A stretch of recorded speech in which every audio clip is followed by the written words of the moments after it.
The Canucks are officially eliminated from playoff contention, but you know who's not going away? I'm not going away, and neither is Kyle. It's Begsy, and it's Bhawan, and you're listening to Locked On Canucks. You're Locked On Canucks, your daily podcast on the Vancouver Canucks. Part of the Locked On Podcast Network, your team every day.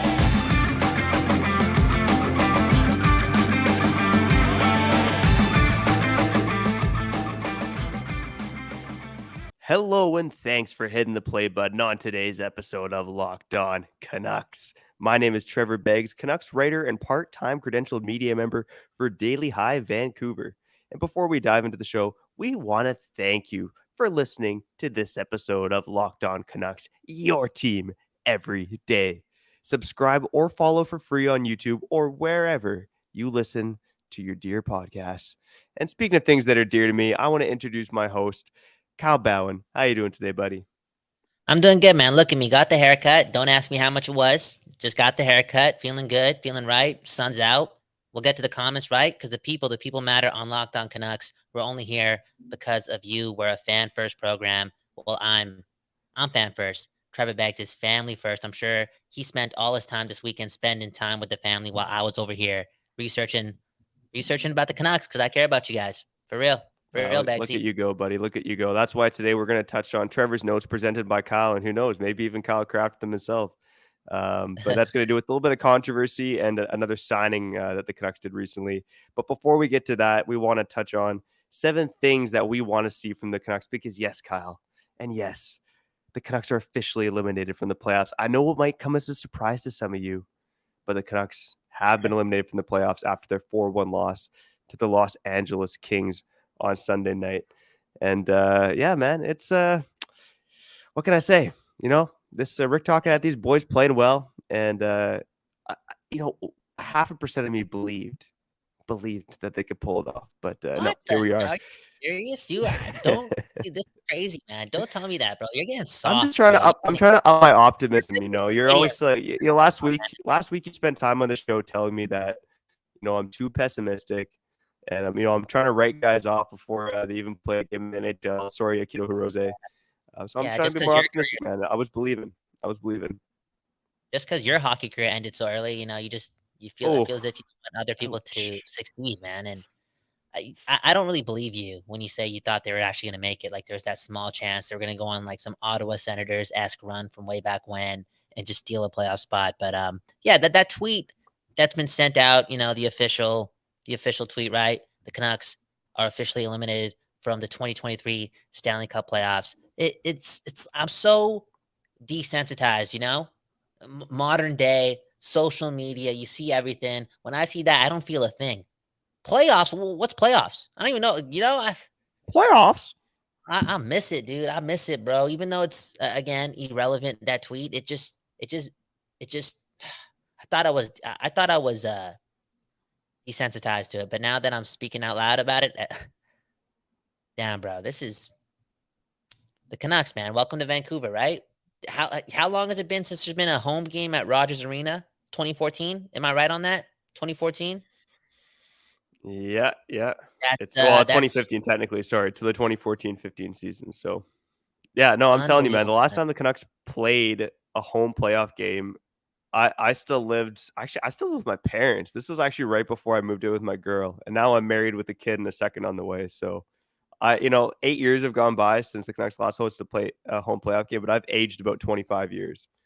So yeah, figure that one out. Yeah, real talk, man. But again, you actually have.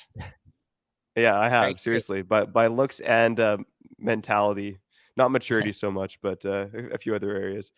But again, there's still games to be played this season. So I do want to bring up 7 things that I want to see before the end of the season. And I said we off the top of the show. I'm not sure if you want to see these things, Kyle. I guess we'll find out as we go through the list. I think you want to see this, but I want the Canucks first and foremost to finish no better than 25th overall in the NHL standings, which is 8th worst. Now, there's a chance, Kyle. There's a chance that they could climb out of the Bedard sweepstakes. That would be very depressing. You want to climb out of the Bedard sweepstakes? Yeah. No, let's not just talk about it. Let's actually run the simulator, okay? Because Okay, here we go.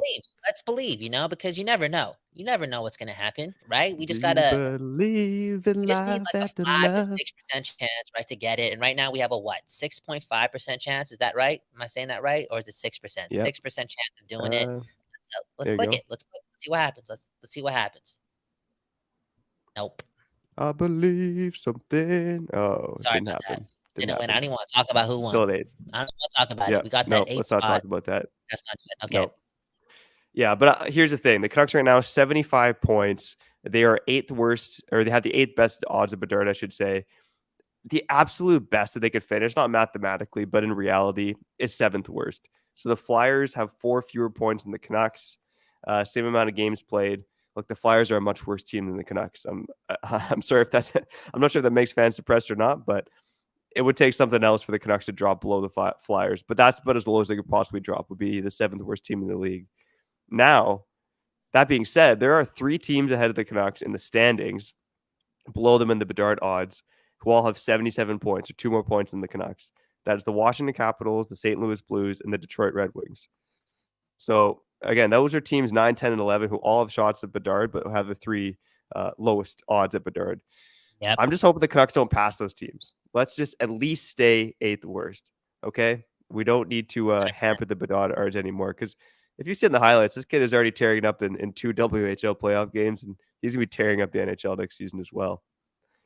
Second thing I want to see, Kyle, with your Vancouver Canucks, 100%. With your Vancouver Canucks. If anyone's listening to this and watching this and you're from Vancouver and you cheer for the Canucks, just be really, really nice the rest of the way up until the lottery is concluded, because we need all that collective karma. I know it's just sports and we shouldn't be saving our karma up for sporting odds, but I truly believe a better hockey team and a hockey team that's playing meaningful games is going to do a lot for the economy, the community, our morale in this city. And I got the West Coast bias, man. It's F the world. Let's talk about your neighbors first, right? Your neighbors first. And who's that? The city, the people. So let's pray for Bedard and let's not litter. Pick up another dog's poop. All right, do that. If everyone does that, who's cheering for the Canucks, while you're on a walk with your dog, if you see some poop on the ground, pick it up, even if it's not your dog. And boom, what's going to happen? Connor Bedard will become a Vancouver Canuck. Wow. Flawless logic right there, buddy. Flawless logic. Make sure that, your hands covered properly. If you're not used to picking up dog poop, just make sure you do it in a sanitary fashion. Of course. Second thing I want to see, Pettersson hit 100 points. He's at 96 right now. Again, the Canucks have 6 games to go. I felt bad because he could have tied a franchise record against the Kings on Sunday night for points in 15 straight games. He wasn't able to do it though. And again, maybe this goes back to your point from last Monday's episode where I was giving Pettersson some love for the heart.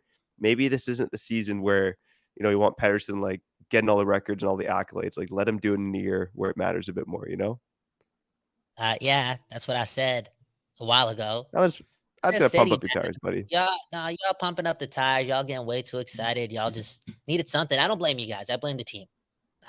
Okay, for real. It's not your guys' fault that sometimes you guys act a little delusional and want to glorify our amazing talent to another level, even though again they're playing on a team that sucks. Like let's not forget about that. And that does matter when we're talking about awards. I will say this though, Pettersson. Do you think like getting the best way to ask this question is just to state the numbers, okay? If he gets to 100 points, is that going to add like $500,000 to that total? You think it's that much? You know what I'm saying? It's something to brag about, right? Yeah, I have no idea. Look, it's already going to be a rich contract. We're going to get into it during the offseason. 500,000 might be steep. I don't know if 4 more points is going to do that or not. Like Pettersson is again one of the best players in the NHL already. 96 points to 100 points. I'm telling you, man. I think that's going to be. No, they'll be pulling the stats. I mean, a Canuck hasn't hit that level since 2010, 2011. So it's been a long time. And he deserves it. Go get as many points as you want. I'm just saying, if he finishes the season with 99 points, he's going to sign an 8-year deal worth 11 mil, 11.25 maybe. If he hits that 100-point mark, that's 11.5 a year. I'm just saying, $250K bump. You heard it here first. Is it 11.5 or is it 12 million? How much is this guy going to get paid? I mean, remember, man, the team kind of We're gonna touch on it. Let's tease that and let's touch on another Fair episode, enough. buddy. Fair enough. I got one more on Pedersen here. This is the third thing I want to see. I want to see at least one more shorthanded point from either Elias Pedersen, or JT Miller. I want to see one more because it would tie a franchise record. So I don't quite have it in front of me, but I believe Bure and Russ Courtnall both hit 9 shorthanded points in a season for the Canucks. So again, let's at least tie a franchise record, buddy. And they've been killing it shorthanded this season. Let's just do it one more time.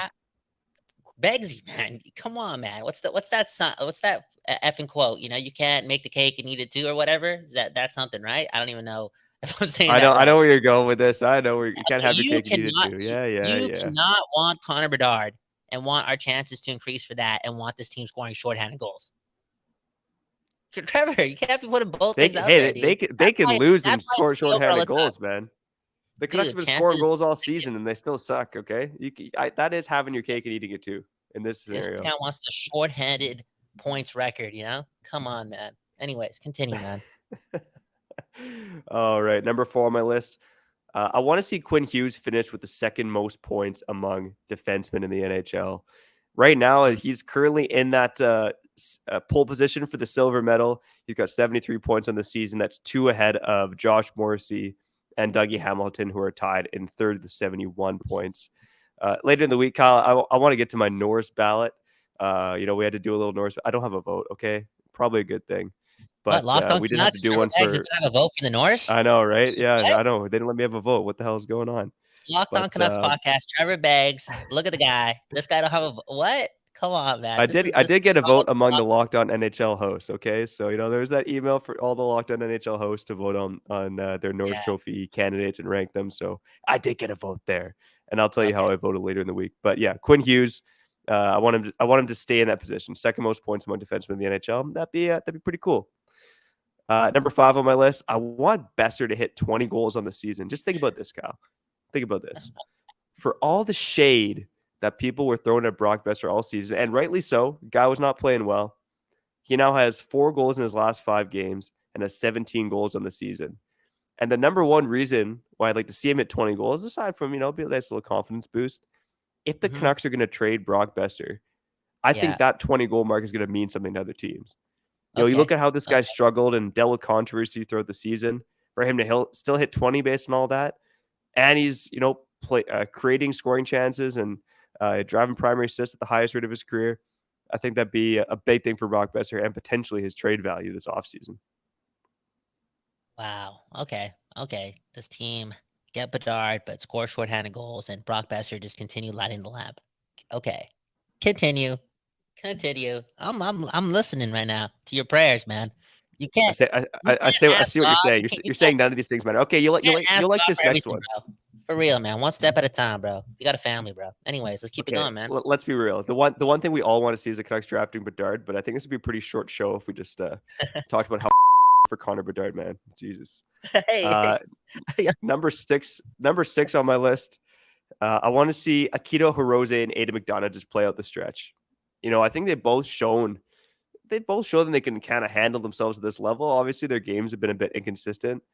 Hirose only played 1 game, and he was saddled with freaking Tyler Myers. So, sorry, kid. Welcome to the NHL.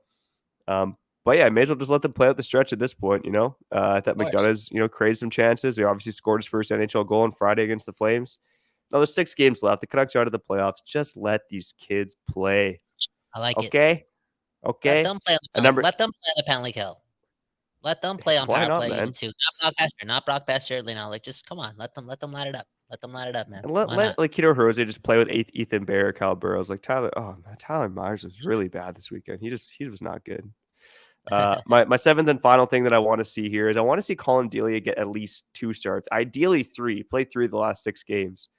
Again, help the tank odds a bit. You don't need to be riding Thatcher Demko at this point when the games don't matter.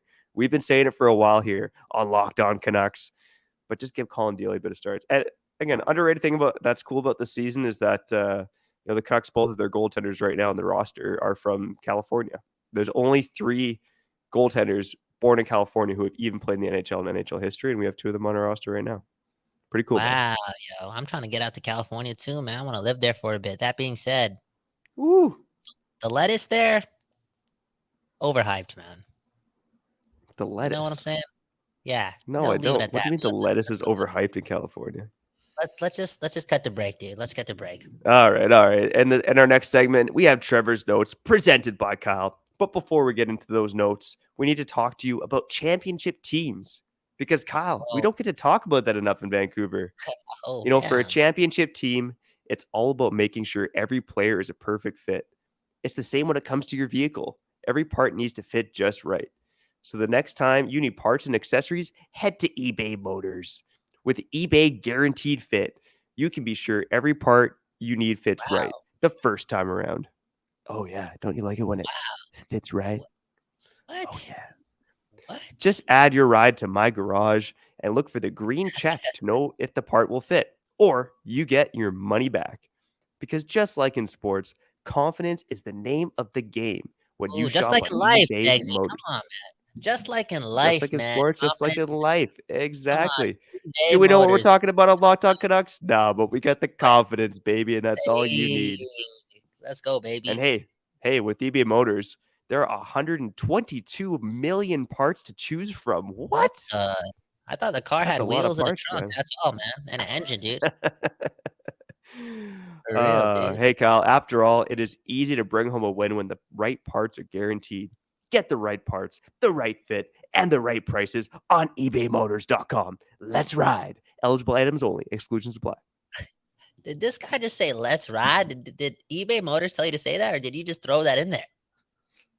Just tell me the truth, because like do you want the real answer? Do you want the answer? I want the real funnier? answer. I want the real answer, dude. Russell Wilson told me to say it.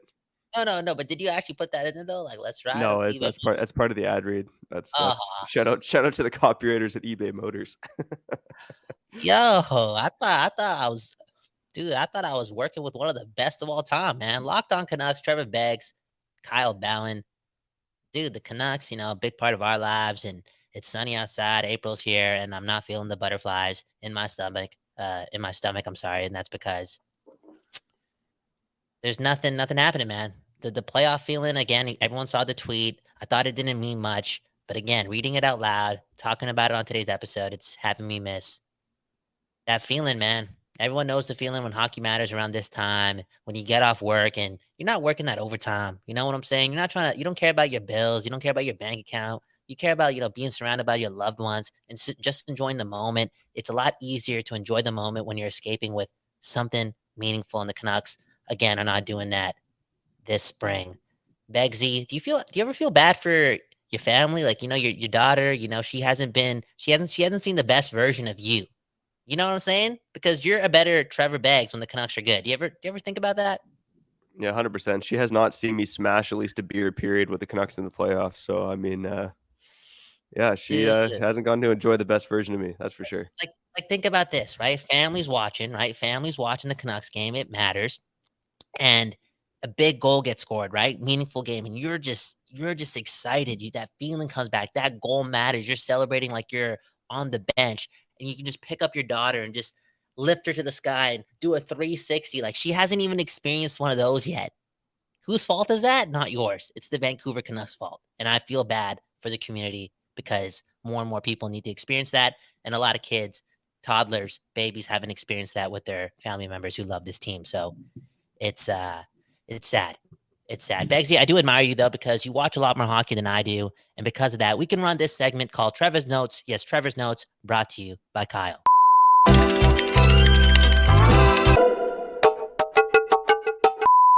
Okay, let's get into it. Trevor's Notes. I see the first one. Kuzmenko does not wear the Pride jersey. Man, you could see this one coming. You could see it.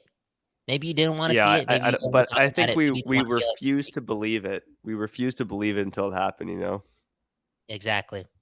I felt that way, at least. I think I mean, all I have to... Go ahead. Sorry. No, you go first. Oh, I was going to see it's a complex situation. I think, it's easy just to say, the family thing that Kuzmenko touted is an excuse. And, yeah, it's, again, he's one of the most likable Canucks this season, brought so much excitement to the city, but does that matter when he's not supporting something that should be supported? I mean, it's a convoluted issue. I know we've touched on players not participating in Pride Nights and the Russian factor a bit already on past episodes of Locked On Canucks. I will kind of refer people to an article done by Patrick Johnson of The Province. He had a good piece talking with an expert in Russian politics, and he kind of mentioned to PJ how really this whole idea of Russia prosecuting people for spouting propaganda about love, let's put it that way. That guy basically said that it's not really political; it's more family pressure. So maybe Kuzmenko was pressured by his family. Again, we're never going to know where he really stands on it. At the end of the day, he's a 20, 26, 27-year-old man. You'd like to think he's making decisions for himself, but it's a complicated situation, man, and I'm disappointed for sure. But I'm not even really sure exactly 100% how I feel about it. I mean, disappointment's really just what takes over for me. Yeah, I think when you play the family card, man, I don't know. People say, as someone in the world of entertainment, in the public eye, you have to be a servant to the people. There's a bigger responsibility, and your family and their ideals kind of play second and whatnot. Which, I mean, like, there's fragments of the truth in that statement, but when a man, talks about his family and states that this was about his family, I don't know if he necessarily has to go deeper into it, because I'm putting myself into, it's different. It's not like my family is aligned with those views. They're the furthest thing from that. My family's all about love, and they don't even, it's not a topic, but when you're pulling out the family card, I think you actually do have the right to just shut up about it, because we're in the public eye. I'm saying we're making videos and whatnot, but dude, you ain't touching my family. You're not doing that. You know what I'm saying, bro? You're not. Yeah. And well, so 100%, I agree. Conversations kind of like it's over a little bit. I think down the road, there's a lot of time in this thing called life. There's a lot of lessons to be learned. There's a lot of transition, I can assume, in that dude's life, because he just got to North America and whatnot, and it's different out here. At the end of the day, I pray and hope, and I'm going to do my best to make sure that people are understanding that we do need to lead with love in order to survive. For real, in order to survive, in order for human beings to evolve and ultimately reach peace and get to a point where things like world hunger and the real world problems are solved, we have to start, always leading with love, not too much questioning going on, too much, is this right or wrong? What's the issue really about? Are we really indifferent with what or who people are deciding to love? You know what I'm saying? Like, what are we doing here? It's 2023. See, I'm all over the place. At the end of the day, I just want people leading with love. It'll clear a lot of things up. No, it was beautifully worded, bro. And it's again, I find it interesting how this story, maybe it's because it happened on a Friday, but it kind of got swept under the rug a little bit, because Kuzmenko's been such a feel good story in this market. It seems like people don't really want to talk about it, but it is a story at the end of the day. It could be that, and it could be a combination of how what actually happened that night. It was extremely beautiful, and the Canucks, we're Vancouver, baby. There's a lot of love over here, especially love whoever you want here on the West Coast. It's just like that. It's been like that for a long time, and it's a beautiful place to live. It's a combination of, again, how the Canucks were doing their thing, but a little bit has to do, again, with the fact that this guy rolled out the family card. And whether, we have opinions about it or not, he played that card, and dude, what are you going to do? You're going to tell this guy to go against his family? It's like, come on, because you got to ask yourself, would you go against your family? Like, it's not the easiest thing to do. Like, it's not, you get what I'm saying, bro? It's actually it's agree. not a yes or no. There's time to think about it. It's just one of those cards that kind of puts out the smoke, for a little bit. I'm sure it'll come up again, and I'm actually confident, because I want to put it out there, that when it does come out again, it's with love and there's more understanding, and there's not a situation like this where he's not rocking it, wearing it, not showing, you know what I'm saying? I hope that's going to happen down the line. He pulled the family card, bro. He didn't pull no religion stuff, he said the family card. Anyway, the second note, Canucks sign who? Nikita Tolopio? Belarusian? What does that mean for next season, man? Yeah, I think, well, two things stood out to me. A is that the Canucks have a pretty prominent Belarusian prospect in their team right now in the AHL, and Danil Klimovich. So obviously there might be a bit of camaraderie there, hopefully, between Nikita and Danila. But the second thing it made me think of is, what's the Canucks goaltending depth going to look like next season? Based on this guy's stats in the Allsvenskan in Sweden, he should push for some AHL time next year. Although I wouldn't be shocked if he goes to the ECHL. Now, it's worth noting the Canucks have 4 goaltenders under contract for next season now. They have Thatcher Demko, they have Spencer Martin, they have Archer Seelovs, and they have Nikita Tolopio. Okay? So it makes me wonder, is Colin Delia going to be back next season? Because, he's played better than Spencer Martin this season at the NHL level. No. I Dude, they're not do kind of back, wonder. guys. And this guy, like, bro, like this, I don't even think this signing has a big impact on what's going to happen in, like, with the backup goaltender next season, for real. Don't you think they're going to get someone proven? Like, they're all in, bro.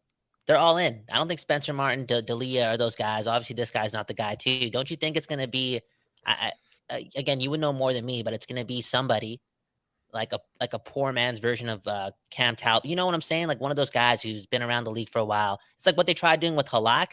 They want to do something like that, but have it work. I just think it's lower on the priority list and they have no cap space. Like if they're able to clear cap space, I think that's what they want to do. Mm-hmm. But at the end of the day, like a top 4 defenseman, a third line center, these spots that we've talked about, they are more important than finding a backup goaltending. And that's not to minimize that, because finding a backup goalie is important. Like you need a guy who can play 25 games. And, maybe Ian Clark's going to shed some light on it. Maybe Spencer Martin can be that guy. Maybe Colin Delia can be that guy. I don't have the answers for you right now, but it's something that we'll definitely dive into more as we get into I would just think, again, like next season matters so much. We've been let's go ahead. Oh, sorry. You were sounding like a robot there, so I think I just talked over you. It is what it is. Okay, the internet Monday morning, people are busy in the building, and we've been talking for a long time. We do have to get to break. But again, since they traded for Hronek, and like I'm all in for next season. I think next season matters. I think you're on that boat too. I think the feeling is, we got to hope that October and November start off well for the Canucks, so there's meaningful games being played. And if they want the fan base to be confident about where this direction is, where this team is going, it's hard. I know it's hard to do that. They better come with a backup goaltender next season, because, got to bleep that out. It matters. Anyways, Locked On Canucks, Kyle Bhawan, Trevor Beggs. That was Trevor's notes. Beggsy, who we shouting out next? All right, before we wrap up the show on Comment Corner, I need to tell you a product that I use literally every day, and that is AG1 by Athletic Greens. Kyle, maybe you're like me. You want to be healthy and eat well, but it's always easier said than done. That's no longer the case with AG1. With one delicious scoop of AG1 in a glass of water each day, you're absorbing 75 high-quality vitamins, minerals. I always screw this up. I'm not going to screw it up this time. Whole food source superfoods, probiotics, adaptogens to help you start your day right. This special blend of ingredients supports your gut health, your nervous system, your immune system, your energy, recovery, focus, and aging. All the things. It can be hard and expensive to keep track of multiple vitamins and supplements, not to mention how hard it can be on your stomach. AG1 costs you less than $3 a day, and you're investing in your health, and it's cheaper than your cold brew habit. Right now, it's time to reclaim your health and arm your immune system with convenient daily nutrition. To make it easy, Athletic Greens is going to give you a free 1-year supply of immune-supporting vitamin D and 5 free travel packs with your first purchase. All you have to do is visit athleticgreens.com/NHL Network. Again, that is athleticgreens.com/NHL Network to take ownership over your health and pick up the ultimate daily nutritional insurance. Remember what we say, man. And I'm not a doctor, but who needs a health insurance? Yes, health insurance when you have Athletic Greens. You're back on Locked On Canucks. Trevor Beggs, Kyle Bhawan. Let's get the comment corner right. Save the best for last. And the people who watch this program, like the program, interact with the program, are the best. Like us or hate us, it's always go Canucks. Go. We have Marquise. Mark? I think this guy's one of our biggest. Marquis Mark. Marquis Mark. Why did I say Marquise? I don't even know. Great pod today, boys. Flames definitely blow major chunks. Blow. What does that mean, blow? I think Kyle's holding out too much hope for Huberdeau. Flames are doomed. 8 more years at 10.5. Dude, I'm not even gonna spend time talking crap about the Calgary Flames because they're playing some meaningful games right now, and I'm jealous. Okay, Up next, we got Cash McGregor. I like the Canucks roster over Calgary's, mainly because the Canucks' best players are really their best players. I think there's still, again, I can't talk too much crap about the Flames. There's still time for their best players to be their best players. Yes, are our players our best players? Of course they are. That's why they're the best players on the team, but it's not really equating to much yet. We can't really talk that much crap. We can't. If you want to know what the people are referring to, we did an episode on Friday comparing the rosters of Calgary and Vancouver and asking ourselves, who really has the best roster, who has the best chance to win the Cup. Begsy, you got anything to say to those comments? Yeah, I'll start off with Marky Mark, and that was a hilarious comment, man. That made me laugh. I will say I was listening to George Richards. He's a Florida Panthers reporter. He was on sports radio in Vancouver this morning, and he basically said that, like, don't just think Jonathan Huberdeau is done. Like, he is going to bounce back. Yeah. So dude. again, is he going to bounce back to the $10.5 million level? That I'm not quite sure of. Dude, I guarantee he is. He could be at a JT Miller level and be worth $8 million, but still, that's a huge cap hit for a guy of Jonathan Huberdeau's stature. He cashed in at the right time. And then I know Cash McGregor quickly touched on Vitaly Kravtsov in that comment. Yeah. Kravtsov's not even seeing the lineup right now. Aiden McDonough's played 2 games in a row. And again, we mentioned it last week on the show. I just wonder what Kravtsov's future in Vancouver is and if he's going to stick around, if he's going to be a fringe roster player. Yeah. And does it really matter?